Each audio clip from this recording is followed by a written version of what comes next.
The 2020 NBA All-Star Game, hosted in Chicago. As has been the case in previous years, the rosters for the All-Star Game are selected through a voting process. The starters were chosen by the fans, media, and current NBA players. Fans made up 50% of the vote, NBA players and media each comprised 25% of the other votes. The 2 guards and 3 frontcourt players who received the highest vote totals in each conferences were named the All-Star starters, and the 2 players in each conferences with the highest votes were named the All-Star team captains. With this year's captains being Luka Doncic from the Dallas Mavericks and LeBron James from the LA Lakers. Again, LeBron James is the captain. I think he's going to be the captain every single year.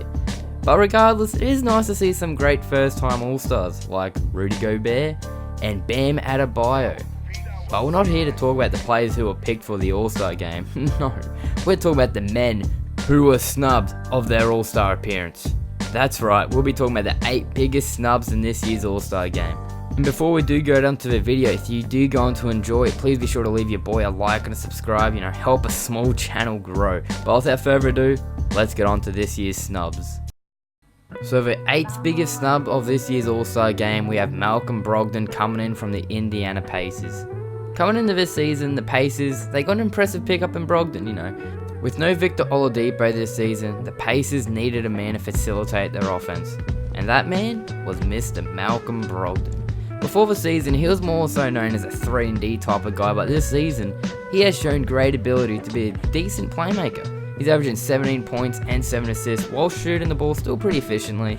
And on top of that, the Pacers currently have an impressive record of 31-17. Pretty good considering they didn't have Oladipo, who just returned the other day. They might be a scary team with Oladipo, I'm just saying. But I'm not too mad about Brogdon not being an All-Star. They did get Sabonis get an All-Star spot, and if you had to pick one of the 2, you would pick Sabonis over Brogdon.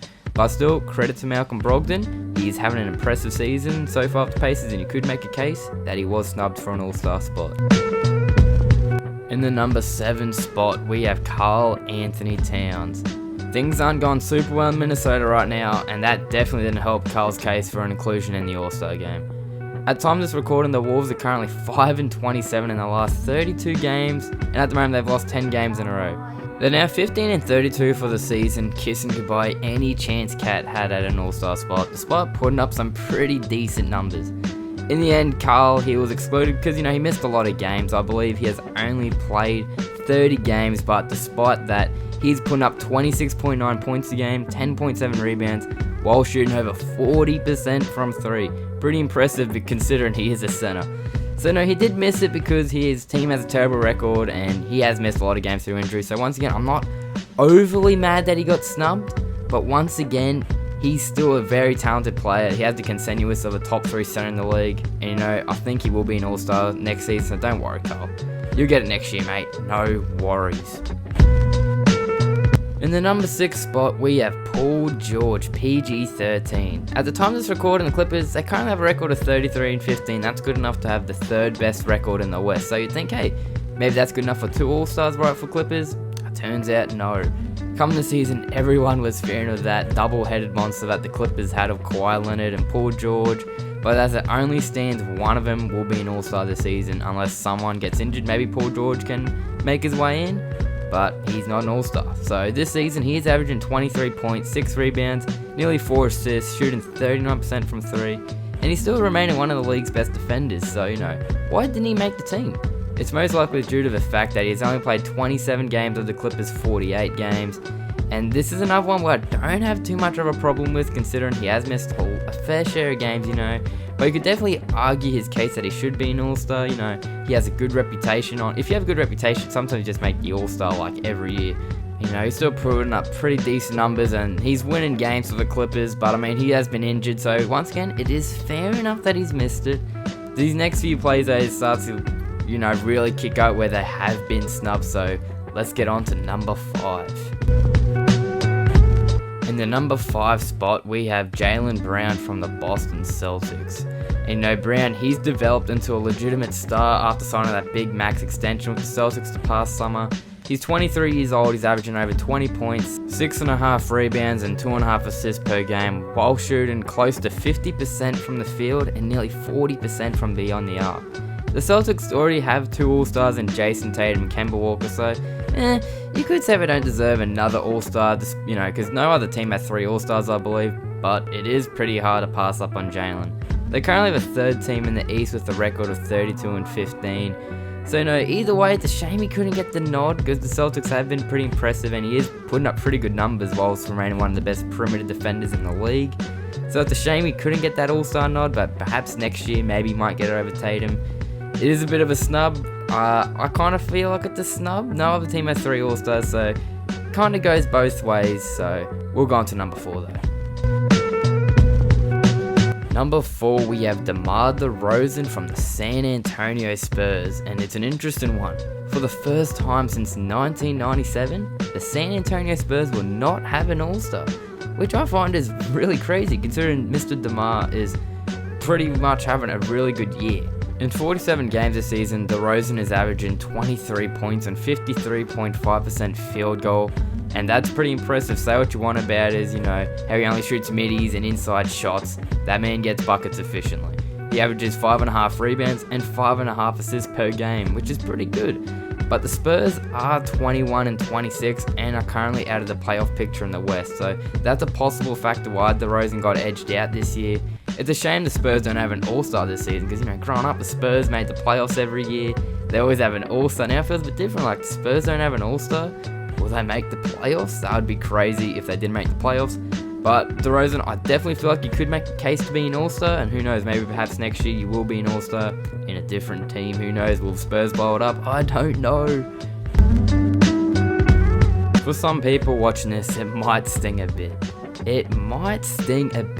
With the All-Star game being in Chicago, a lot of Chi-Town natives thought they'd get someone from the Bulls to get an All-Star nod.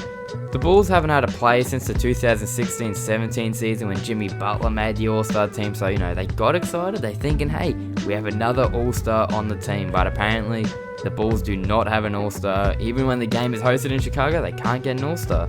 And they have good reason to be disappointed to that, because they have Zach Lavine, who has taken another leap after his breakout season last year. Zach is averaging 25.1 points a game, 4.9 rebounds, and 4 assists, while shooting 38% from beyond the arc on 8 attempts per game. I feel like Zach should have been an All-Star, because not only is he putting up, pretty good numbers, but just because it's based in Chicago, you always got to have that one player from that team an All-Star just for the novelty. His team does have a pretty poor record of 1931, and that's the reason why he won't be an All-Star. But don't give up, Zach. Next year is the year you will be an All-Star. Especially if you get rid of that fuckwit that coaches the Bulls, that Jim Boylan. You'll be fine next year, mate. Just clear out that front office. You're going to be an All-Star, mate. No worries. Now, of all the players on this list, this one might piss me off. I think number 1 probably takes the cake for that, but this one is pretty damn close to piss me off the most. You have Trae Young starting on the East All-Star team, who, he's put up sensational numbers, but his team is 13-36. The Washington Wizards are 16-31, not much better. So, you're probably thinking they don't deserve an All-Star, but then you look at the work Bradley Beal is putting in. In 40 games, Beal is averaging 28.7 points, 6.4 assists, and 4.5 rebounds. So no one could argue, you could argue they are empty stats, right? But if you're going to have Trae Young start, surely that warrants Bradley Beal's spot on the reserves, right? I guess not. Another crazy thing is Beal and the next player on this list, who you could probably guess by now, are the only players in the last 35 years to average 27 plus points per game without making an All-Star team. That is ridiculous. Beal, you've been snubbed, bro. Next offseason though, make sure you request that trade to the Miami Heat. We are waiting for you here with open arms, brother. Request that trade. Pat Riley will kindly ship off Tyler Hero and whoever else wants to go to Washington. Come to Miami, come to South Beach, you'll be an All-Star. No worries, just request that trade in the offseason, man, please. And for the number 1 and the biggest snub of the 2020 NBA All-Star Game, you probably already know who it is. It's Devin Booker. Booker is averaging 27 points, 6.5 assists, 4 rebounds per game. He's shooting an amazingly efficient 51% from the field, which is a career best, whilst hitting 37% from 3-point land and 92% from the free throw line. And normally the case with Devin Booker not being an all-star is that his team isn't winning games. You know, this season, they're not winning games like they're the first seed or like a top 4 seed. But they are currently 20-27 and they're only 3.5 games away from the 8th seed, which is pretty impressive when you consider it, because they've done this all without their second best player, DeAndre Ayton, who's missed a shit ton of games throughout suspension, about half of the season. So Booker, he's now in his 5th NBA season, and he's yet to know what it's like to be an NBA All-Star.